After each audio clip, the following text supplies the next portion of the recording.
A lot of Second Amendment apologists would have you believe that the Second Amendment is there to protect the rights of the people to arm themselves and Protect. themselves from a tyrannical, overreaching government. If you look at American history, though, this is the opposite of true. Let's go back to 1786. We had won the Revolutionary War, and the new government was established by the Articles of Confederation. The Massachusetts governor, James Bowdoin, was excising even higher taxes than there were under England, and farmers weren't able to pay them. So Bowdoin started locking up those who could not pay. The farmers took up arms and rebelled. The rebellion, named after one of its leaders, Daniel Shays, was eventually put down. The only reason that it was put down is that Bowdoin had his own private militia. This exposed some pretty big holes in the Articles of Confederation, which didn't provide for any kind of public army. So people started thinking there needed to be a stronger central government and an army. A bunch of them got together in Philadelphia to discuss how they could form such a government, and we call that the Constitutional Convention. One of the primary things they agreed on was that each state would have a militia. The Constitution says in Article 1, Section 8, Clause 15, "The Congress shall have power to provide for calling forth a militia, to execute the laws of the Union, suppress insurrections, and repel invasions." So part of the reason militias were accounted for is to suppress insurrections. They also provided for how the militia would be regulated in Article 1, Section 8, Clause 16. The Congress shall have power to provide for organizing, arming, and disciplining the militia, and for governing such part of them as may be employed in the service of the United States, reserving to the states, respectively, the appointment of officers and the authority of training the militia according to the discipline prescribed by Congress. So Congress provided for organizing, arming, and disciplining the militia, while the states appointed the officers, provided the training, and the specific discipline. To sum up, in the original Constitution, before there were any amendments, there was already a specific description of what militias were and how they were to be regulated. 5 years later, the Constitution and the Bill of Rights were agreed upon.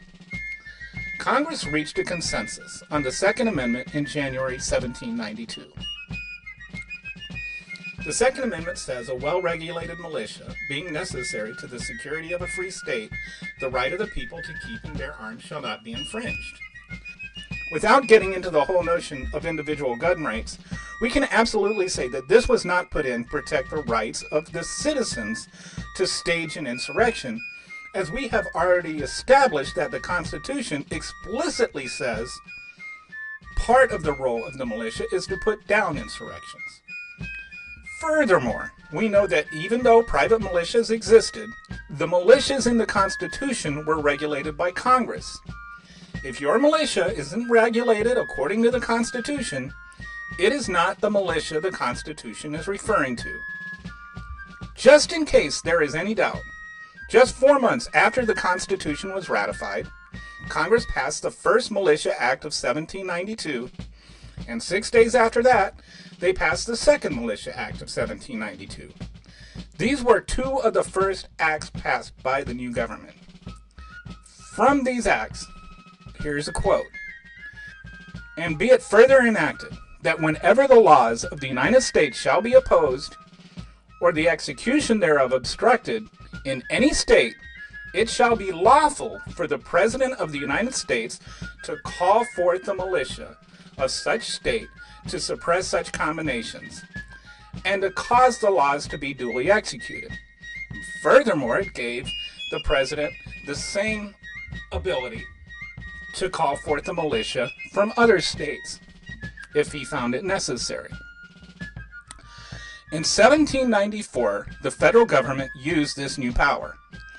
They had imposed the first tax on a domestic product, whiskey. Farmers in Pennsylvania did not like this, and an insurrection known as the Whiskey Rebellion started. George Washington received the needed permission from a judge and called upon the state militias from Virginia, Pennsylvania, Maryland, and New Jersey, and then personally led them to put down the insurrection. So the law the Founding Fathers passed, the constitutionality of which was established by the Second Amendment, was used by none other than George Washington himself to put down an insurrection. Ergo, the notion that the Second Amendment was established to protect the rights of insurrectionists is not just wrong, it is the opposite of true. It establishes the rights of the government to suppress insurrections. Here's a quote from the commissioners sent to Western Pennsylvania. It was then stated that the formal resistance, which had lately been given to the laws of the United States, violated the great principle on which republican government is founded, that every such government must, at all hazards, enforce obedience to the general will, and that so long as they admitted themselves to be part of the nation, it was manifestly absurd to oppose the national authority. So what protects the First Amendment? The Constitution does. The Republic does. The Revolutionary War happened because there was taxation without representation. The solution was a representative democracy in the form of a constitutional republic. Guns don't prevent an overreaching government. Voting does. And losing an election isn't grounds for overthrowing the government.